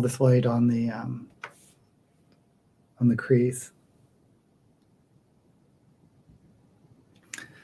It's one of those things where if do I want to try to do something else? I've been spending so much time on this already. If I screw it up, I'll be just going to leave it.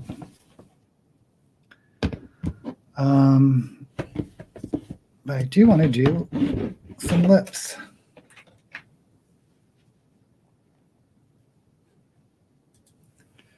Let's see the Ruth Doctor again, learn more of her story.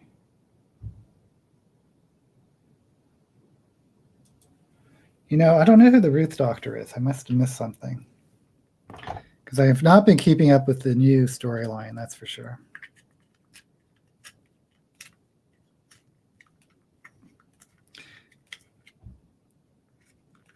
And it's something I normally would keep up on, but there's just so much TV and stuff out there. I do watch a lot of Booktube or YouTube. There's only so much time in the day.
Lips are a little bigger than usual, but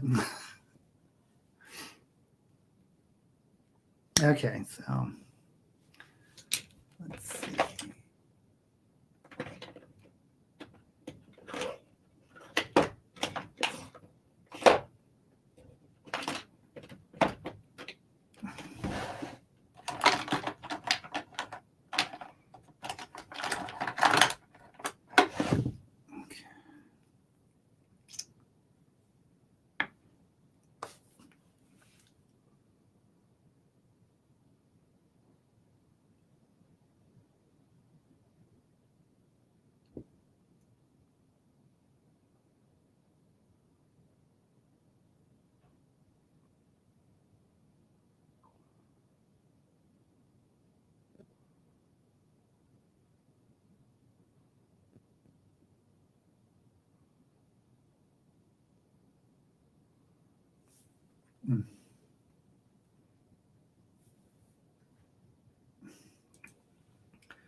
She was in the finale. Okay, I guess I should catch up on it. Jodie's companions were boring because they're from the same timeline, same place. Baker was high criterion. Baker was the first Doctor I remember back in high school. Was my fave for a long time, but my fave is Capaldi. And I think Smith did a good job with the alien bit.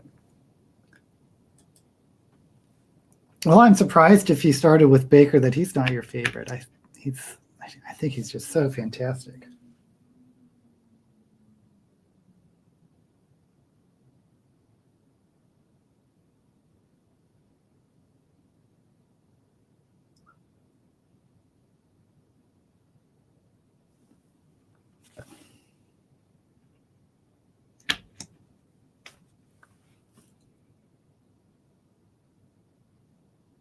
You know, I haven't read any Doctor Who books.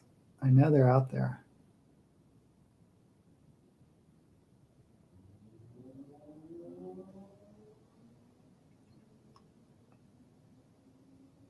But it's like I'm a huge Star Trek fan,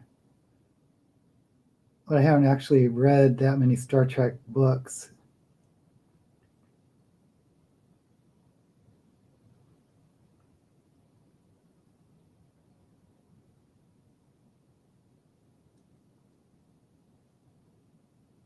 Mostly because I just find they're a bit uneven. There's a couple of really good Star Trek books out there, but there are a lot that aren't so great.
These slips are pretty big for me.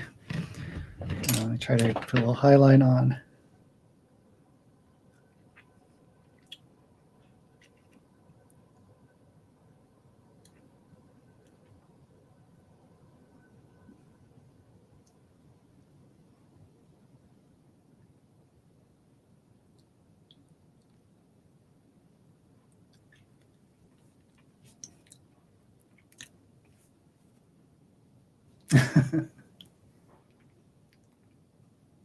Oh, one thing's higher than the other. Well, it's going to have to do.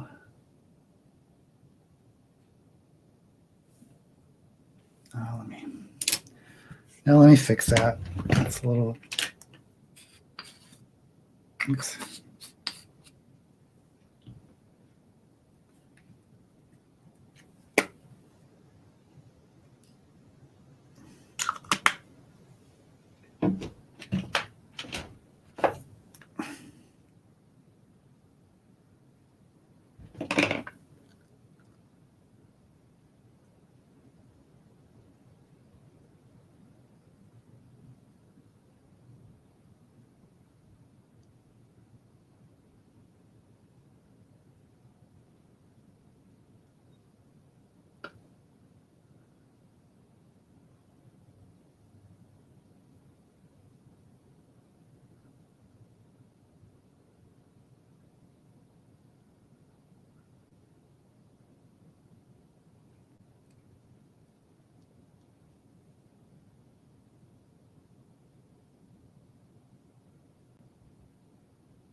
Okay.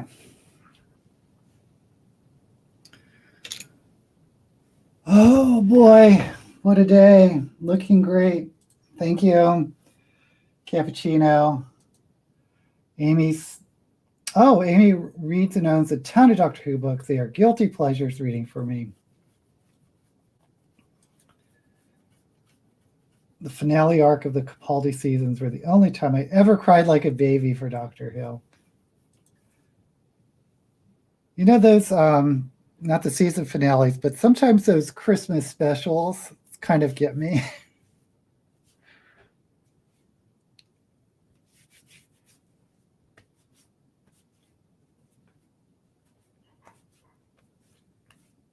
Okay. Try to put on some lashes and just call it a day.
One eyelash. I'm going to have to do bottom lashes. I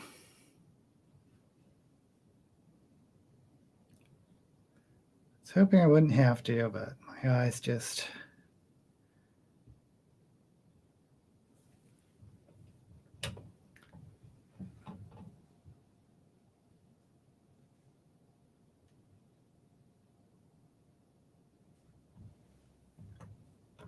Two uppers.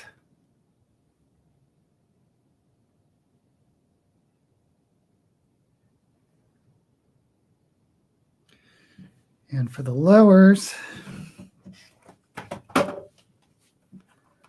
let's do...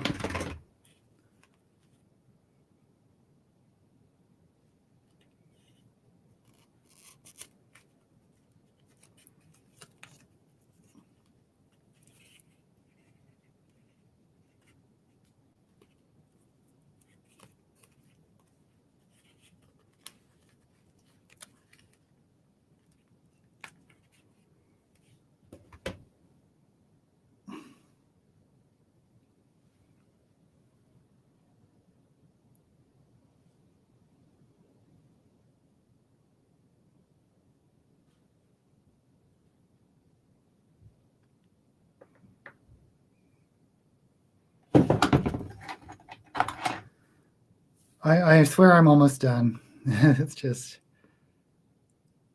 lashes can be tricky.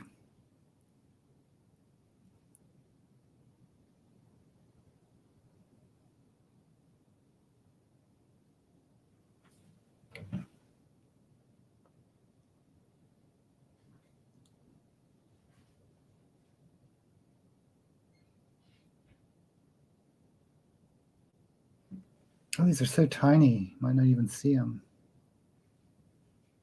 Oh, I don't care.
How's that look?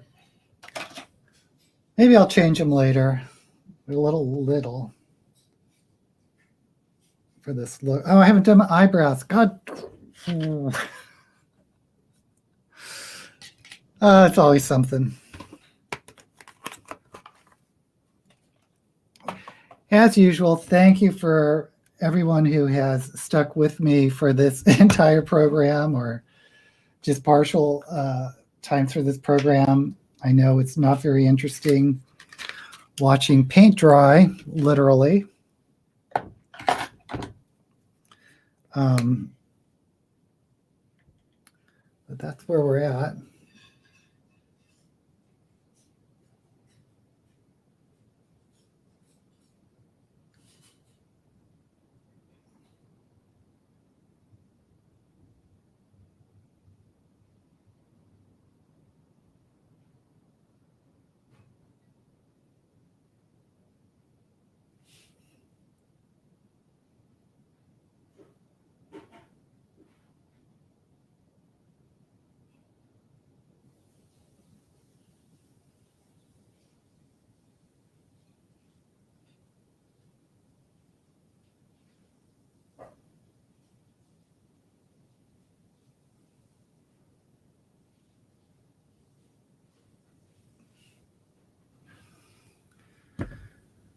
Okay, I'll stamp this a little little bit of black powder.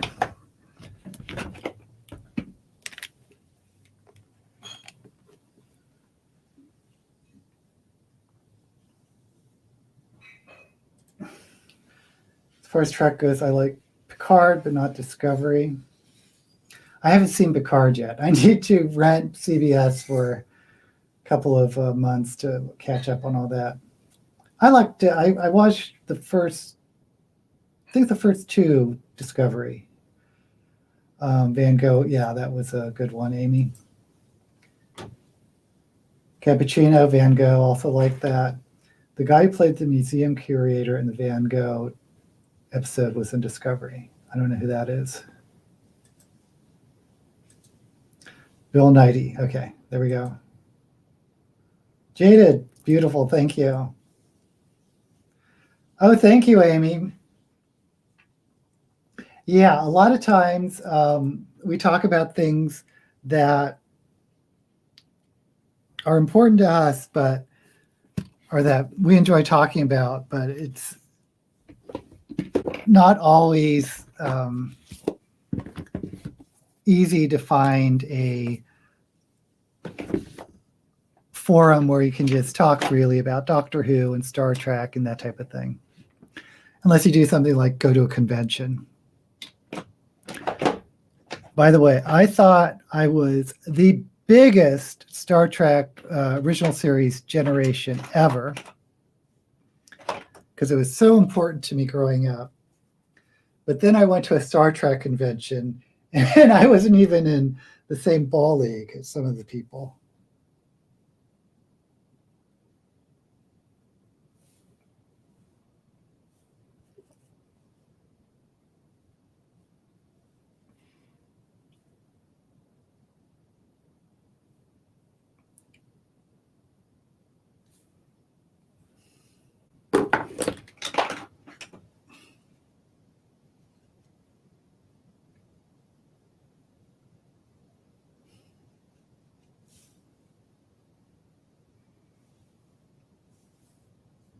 Okay.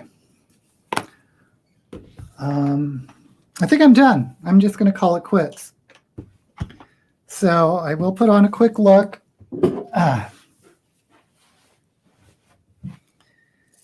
Nice big earrings.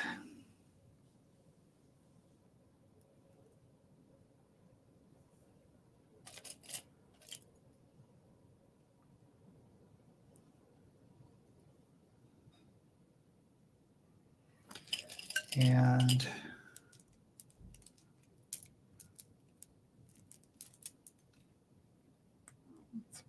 jewelry. Oops.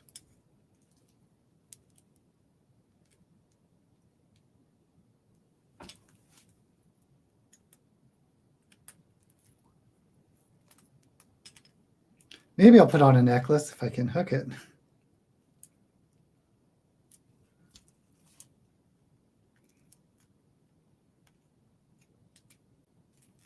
There we go.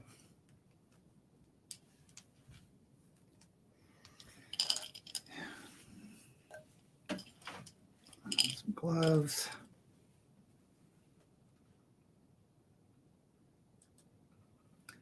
Face is great, thank you. Lynette enjoys Alive, thank you. You know, I know they're not everyone's cup of tea, but I do enjoy them too. Like I said, every time I do them, I lose subscribers, but I think that's just simply because people are getting messaged or getting notified when a live comes on.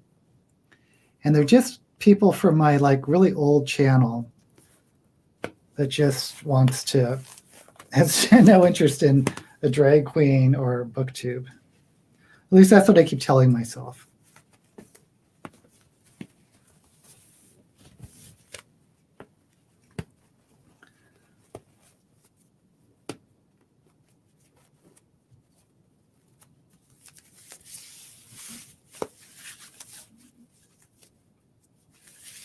Okay. Rings.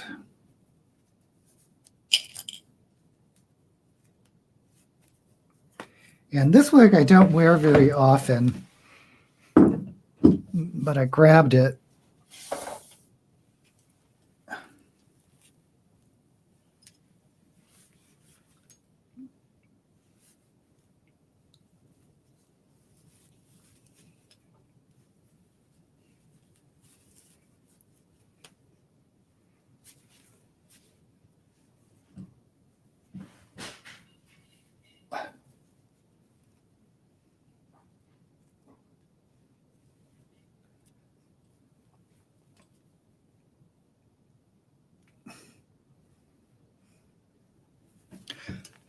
And we are done. Actually, I look kind of pale. You know what? Let me put, well, on screen, I feel like I look really white. I don't look so white in person.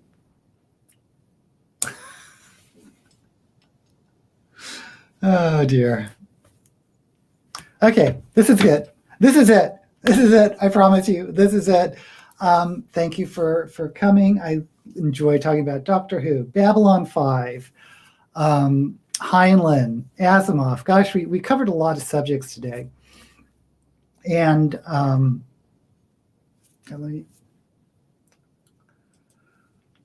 face is great. Oh, where are those? Looking fantastic. Nothing is for everyone. This is true. How many wigs do I have? I went crazy last year because there's a, it's called Wigs by Friston, Friston. He's a Hawaiian guy who is a retired theatrical wig maker, and he has wigs on Etsy. And so I kind of went crazy, and I got like 7 wigs, but I only wear a couple of them because some of them I'm finding out just don't suit my face. Yes, long hair.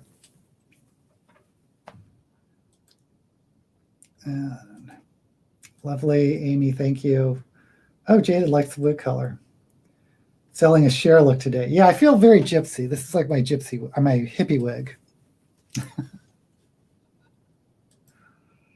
Okay, thank you, Blue Black. Okay, I think I'm going to head out. Thank you again.